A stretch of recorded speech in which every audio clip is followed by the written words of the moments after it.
ஜெய் சாயிராம். என் அன்பு பிள்ளையே, நீ வாழப் பிறந்திருக்கிறாய். வாழ்க்கையை முழு மனதாக ஏற்றுக்கொண்டு சந்தோஷமாக வாழ வேண்டும். இன்று இரவோடு உன் வந்த கஷ்டகாலமெல்லாம் ஒரு முடிவுக்கு வரப்போகிறது. நம்பிக்கை என் மேல் இருக்கிறதல்லவா? அப்படியென்றால் இது நிச்சயமாக நடக்கும்.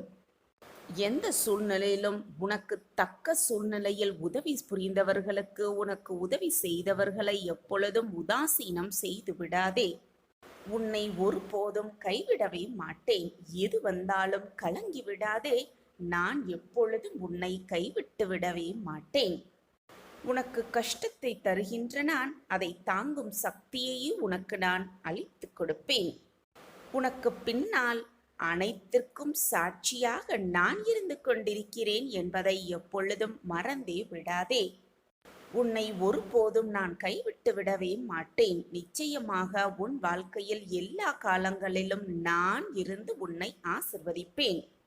எதற்குமே நீ பயப்படாதே, கலங்காதே. உன் வாழ்க்கையில் வெற்றி என்னும் தீபத்தை நான் நிச்சயமாக ஏற்றுவேன். நீ பார்க்கும் அனைத்துமாக, உன் உருவம் அனைத்திலுமாக உன் அப்பா நானிருந்து உன்னை ரட்சிப்பேன். அன்பு என்பது நாம் ஒருவரை நேசிப்பது மட்டுமல்ல, வெறுப்பு என்ற எதிர்மறையை மறந்துவிட்டு ஒருவரை நாம் நேசிக்க துவங்கினால் அதுதான் உண்மையான அன்பாகவே இருக்கும். உன்னால் முடிந்த அளவு மற்றவர்களுக்கு உதவி செய். தேவை என்று வருபவர்களிடம் உன்னால் முடிந்த அளவு என்ன முடியுமோ அதை அவர்களுக்கு கொடு. அந்த சமயம் அவர்கள் மனதில் ஒரு நிம்மதியும் சந்தோஷமும் தோன்றுமல்லவா? அந்த சந்தோஷம்தான் உன் வாழ்வில் உன்னை மேலும் மேலும் வெற்றியடைய செய்யும். உன்னை என் பாதையில் இழுத்தது நானே. பிறகு ஏன் இந்த அழுகையும் கலக்கமும்? என் பாதையில் நீ பயணிக்க வேண்டும் என்ற தருவாயிலே உனக்கான சோதனை காலம் ஆரம்பித்து விட்டது என்பதை புரிந்து கொள். இதில் ஒவ்வொரு கணமும் உன்னுடைய நம்பிக்கையை நான் சோதித்து கொண்டே இருப்பேன். அது உனக்கு கஷ்டத்தை தருவதற்கோ வேதனையை தருவதற்கோ அல்ல. வாழ்க்கையின் பக்குவத்தையும் ஆன்மீகத்தின் மகத்துவத்தையும் நீ அறிய வேண்டும் என்பதற்காகத்தான் அந்த கஷ்டம். என் உயிராய் இருக்கும் என் இதய துடிப்பே, என் குழந்தையாகிய நீதான். உன் தாயாக தகப்பனாக அனைத்துமாக இருந்து நான் உனக்கு துணையிருப்பேன். கவலையே படாதே.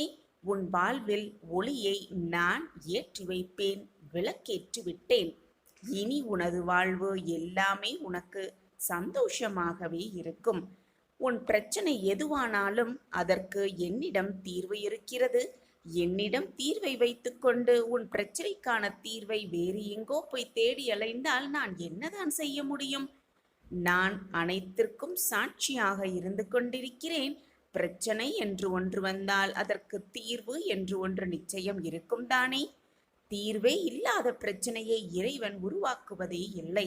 தீர்வே இல்லாத பிரச்சனை உனக்கு வந்திருக்கிறது என்று நீ நினைத்தால் அது பிரச்சனையே இல்லை குழந்தையே. நீ எப்படி மற்றவர்களை நேசிக்கிறாயோ அதன் பொருட்டுத்தான் உன் உறவுகளும் உன்னை சுற்றி இருப்பவர்களும் உன்னிடம் வந்து சேர்வார்கள், உனக்கு அமையவும் செய்வார்கள். பேதமே இன்றி மற்றவர்களை நேசிக்க கற்றுக்கொள். அது உன்னால் முடியாத சூழ்நிலையின் போது வெறுக்க மட்டும் நினைத்து விடாதே, கலங்கி விடாதே. உன் தந்தை எப்பொழுதும் உன்னுடன் தான் இருந்து கொண்டிருக்கிறேன். 1000 அறிவுரைகளை விட ஒரு அனுபவம் மிக சிறந்த பாடத்தை கற்றுத்தரும். ஒருவர் ஒருவரை ஏமாற்றி 1000 வழிகளை தேர்வு செய்யலாம், 1000 முறைகளை கற்றுக்கொள்ளலாம், 1000 பொருட்களை சேர்த்து கொள்ளலாம். ஆனால் விதியை யாருமே ஏமாற்ற முடியாது. விதியை அனுபவித்துதான் ஆக வேண்டும். கர்மாவை அனைவரும் கழித்தேதான் ஆக வேண்டும். யாருமே விதியை ஏமாற்றி ஆயுளை பெருக்கிக் கொள்ள முடியாது, உயர்த்தி கொள்ளவும் முடியாது. இதுதான் வாழ்க்கையின் நியதியும் கூட. முயன்று கொண்டே இரு. எது வந்தாலும் மனதை விட்டுவிடாமல் முயன்று கொண்டே இரு. உன்னுடைய முயற்சியை பார்த்து வெற்றியே உன்னை தேடி வரும். உன்னை தேடி வந்து வெற்றி உன் கைகளில் வந்து சேரும். உன்னுடைய இலக்கை நோக்கி போய்கொண்டே இரு. உன்னுடைய சோர்வில்லா மனதை பார்த்து அந்த வெற்றியே உன்னை தேடி வரும். அந்த வெற்றி காலமே உன்னை சூழ்ந்து நிற்கும். எப்பொழுதும் சர்வ நிச்சயமாக நீ பிரார்த்தனை செய்தாலும் செய்யாவிட்டாலும் உன்னை சிக்கலிலிருந்து காப்பாற்ற நான் வருவேன் என் பிள்ளையே. மாற்றம் வரும் சமயத்தில் கவலை கொள்ளாதே. ஏனென்றால் அது உன் வெற்றிக்கான மாற்றங்களாகவும் இருக்கலாம். எனவே மனதை எப்பொழுதும் நிதானமாக வைத்துக்கொள், நிம்மதியாக வைத்துக்கொள். நீ நிம்மதியாக இருக்கும் பொழுதுதான் உன் மனதில் வெற்றிக்கான எப்படி வெற்றி பெற வேண்டும், எப்படி வாழ்க்கையை வாழ வேண்டும், வெற்றி அடைவதற்கான வழியை தேர்ந்தெடுக்க வேண்டும் என்ற பல சிந்தனைகள் உன் மனதில் எழும். அதை விட்டுவிட்டு எப்பொழுதுமே போராட்டமே வாழ்க்கை என்று நினைத்து கொண்டிருந்தால் உன் வாழ்க்கையில் எந்த நிம்மதியும் எந்த வெற்றியும் உன்னை சூழாது, நெருங்கவும் நெருங்காது. எது வந்தாலும் நம்பிக்கையோடு எதிர்த்து நின்று போராட கற்றுக்கொள். நீ நினைப்பதற்கு மேலாக உன் வாழ்க்கையில் எல்லாமே நடக்கும். இப்பொழுதும் நீ கலங்கிக் கொண்டிருக்கிறாய் என்பது எனக்கு நன்றாகவே தெரியும். ஆனால் உன்னுடைய இந்த நிலைமை தலைகீழாக மாறப்போகிறது. இன்றே ஒரு மிகப்பெரிய திருப்பம் உன் வாழ்வில் நிகழத்தான் போகிறது. நம்ம சாயன்பர்கள் எல்லாரும் எப்படி இருக்கீங்க? எல்லாரும் நல்லா இருப்போம். ஓம் சாயிராம்.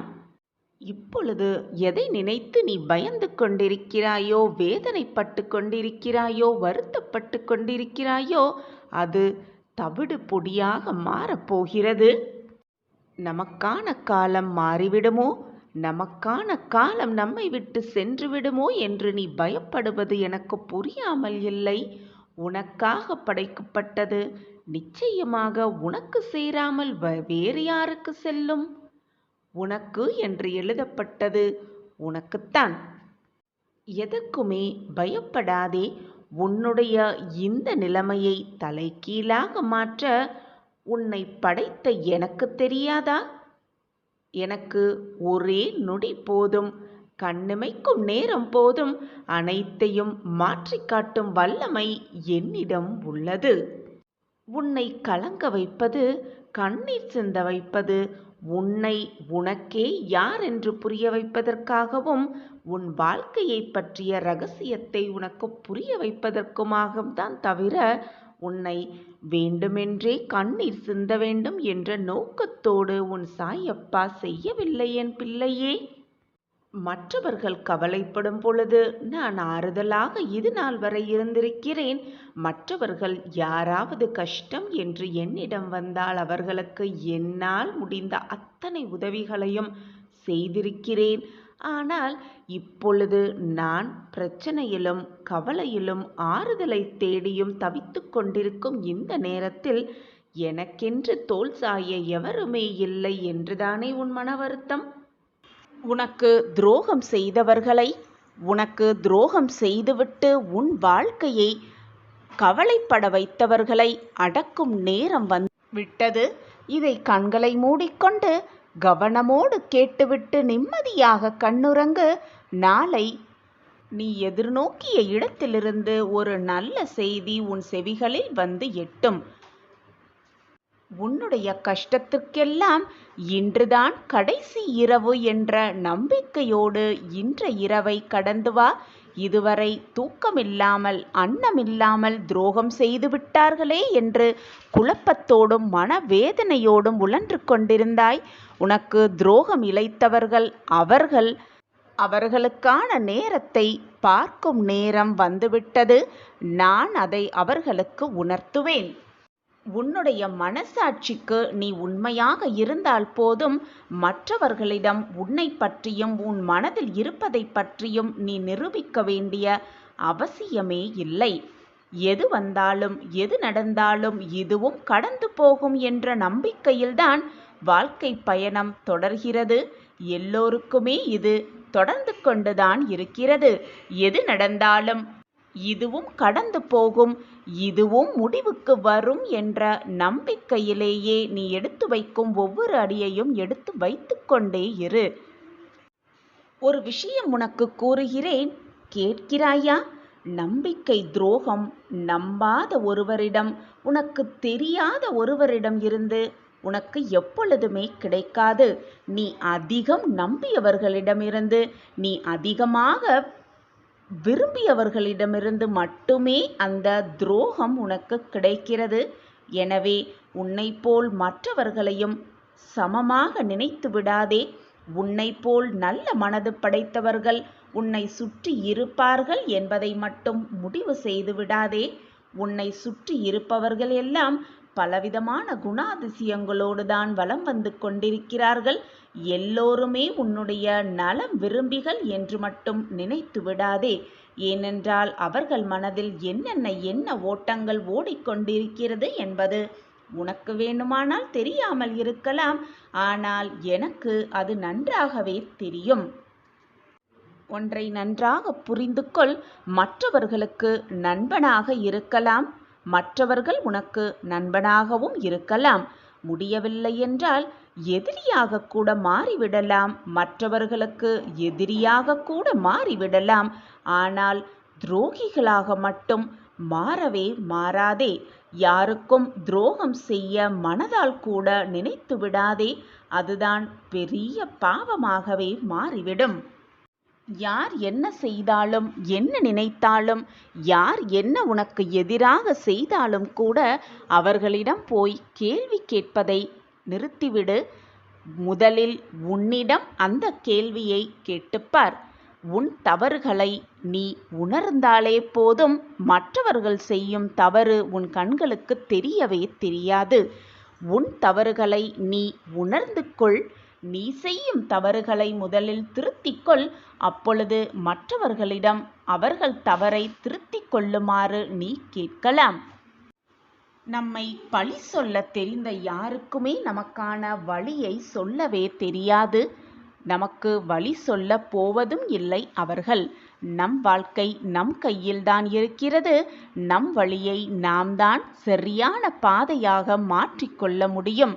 அது உன் கையில்தான் உள்ளது. உனக்கு கிடைத்திருக்கும் இந்த வாழ்க்கையை சரியான முறையில் பயன்படுத்தி சரியான வழியில் பயணம் செய்து உன் வெற்றிக்கான இலக்கை அடைய வேண்டும் என்பதுதான் நீ செய்யும் மிக முக்கியமாக பயணமாக இருக்க வேண்டும்.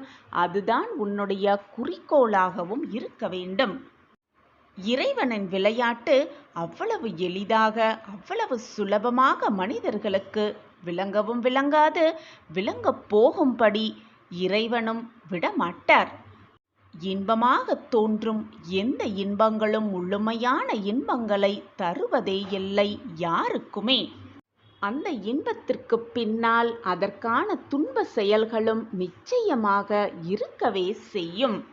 அதே போலத்தான் துன்பமாக நாம் நினைக்கும் ஒன்று கடைசியில் பெரும் இன்பமாக நமக்கு தோன்றும். இன்பமாகவே வந்து முடியும் நம் வாழ்வில். முக்கனிகளில் ஒன்றான பலாப்பழத்தை நீ பார்த்திருக்கிறாயல்லவா? அழகான இனிப்பான பழங்களுக்கு மேலே முட்கள் நிறைந்த தோல் இருக்கத்தானே செய்கிறது. இதுதான் இயற்கையின் நியதியும் கூட. வெளியே முட்கள் போல துன்பம் நிறைந்து இருந்தாலும் உள்ளே இன்பம் நிறைந்திருக்கும் என்பதை புரிந்து கொண்டு செயல்படு. துன்பம் மட்டுமே நம் வாழ்க்கையில் சூழ்ந்து கொண்டே இருக்கிறதே என்று கவலைப்படுவதை விட்டுவிட்டு அந்த துன்பத்திற்குள் இருக்கும் இன்பத்தை நீதான் தேடி கண்டுபிடிக்க வேண்டும்.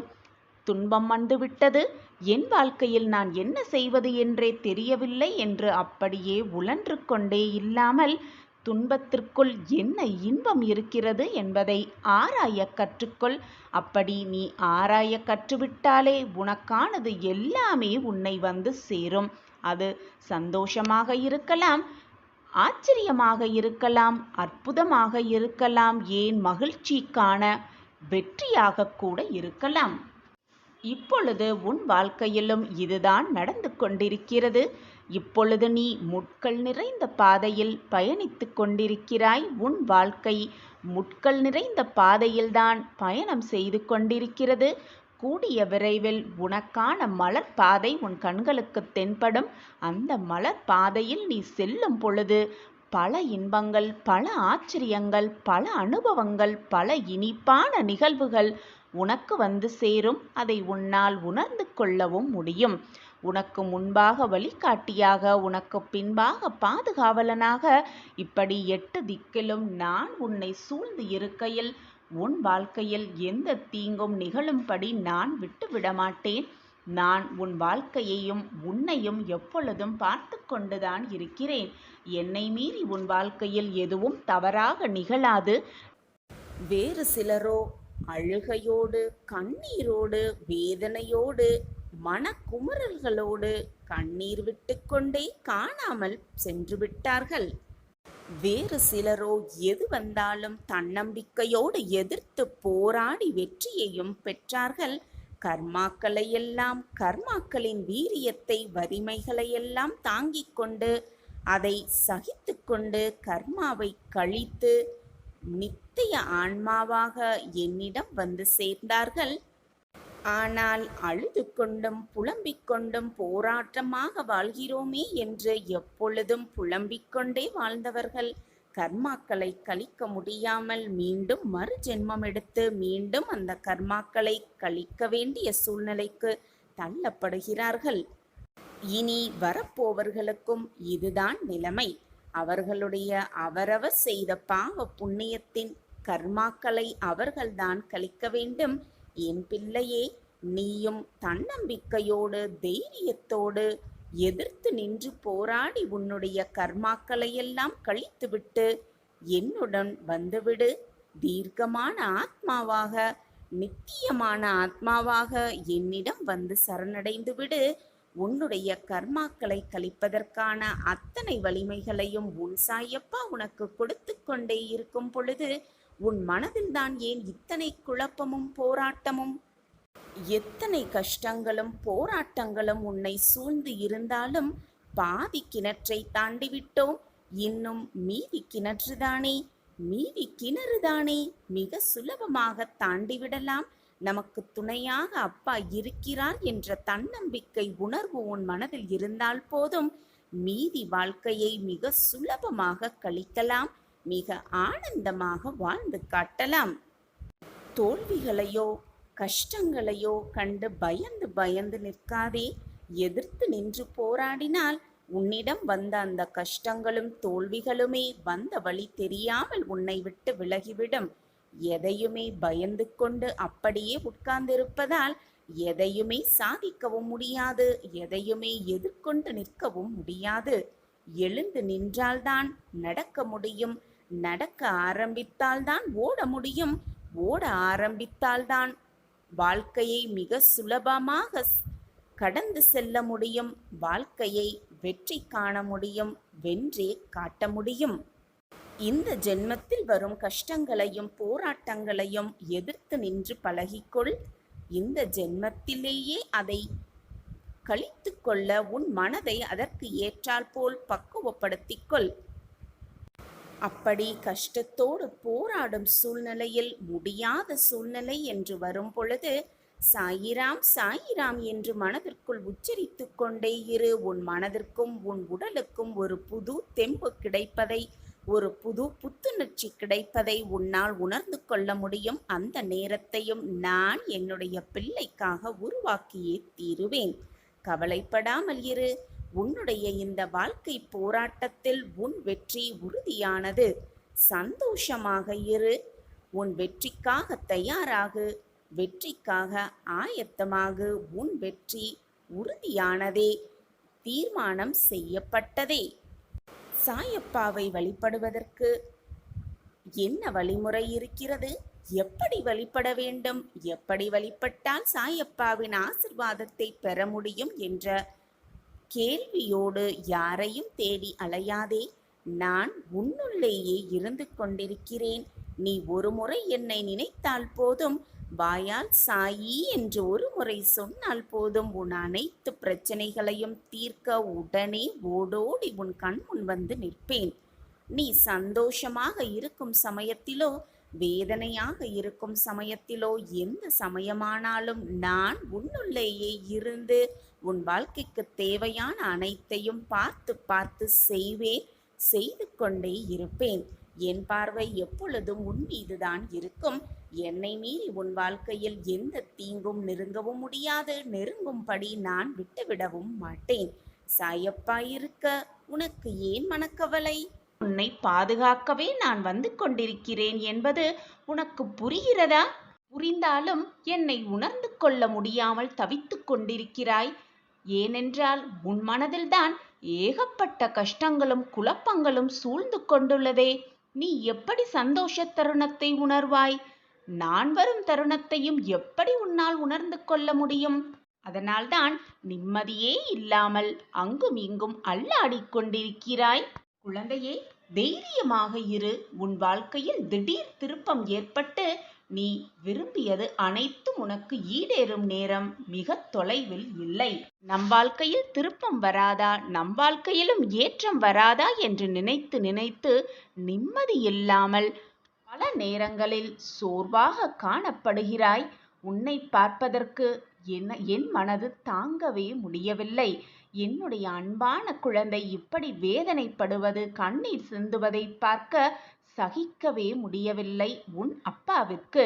குழந்தையே, நிம்மதியே இல்லாமல் நடமாடிக் கொண்டிருக்கும் உனக்கு நல்ல செய்தி தருவதற்காகவே, திடீர் திருப்பம் ஏற்படுத்துவதற்காகவே, மகிழ்ச்சியான செய்தியை உன் காதுகளுக்கு வந்து சொல்வதற்காகவே உன் அப்பா காத்து கொண்டிருக்கிறேன். கூடிய விரைவில் நான் உன் இல்லத்திற்கு வருவேன், வந்து செய்தி சொல்வேன். எதை நினைத்தும் கலங்காதே. இப்பொழுது உன்னை சுற்றி இருக்கும் இந்த சூழ்நிலையும் மாறும். மாற்றம்தான் மாறிக்கொண்டே இருக்கும். எந்த விஷயம் உன் மனதை போட்டு காயப்படுத்துகிறது, எந்த விஷயம் உன் மனதை நோகடிக்கிறது என்பது நீ சொல்லிதான் எனக்கு தெரிய வேண்டும் என்றில்லை. அந்த விஷயத்தை உனக்கு சாதகமாக முடிக்க நான் வேலை செய்து கொண்டிருக்கிறேன்.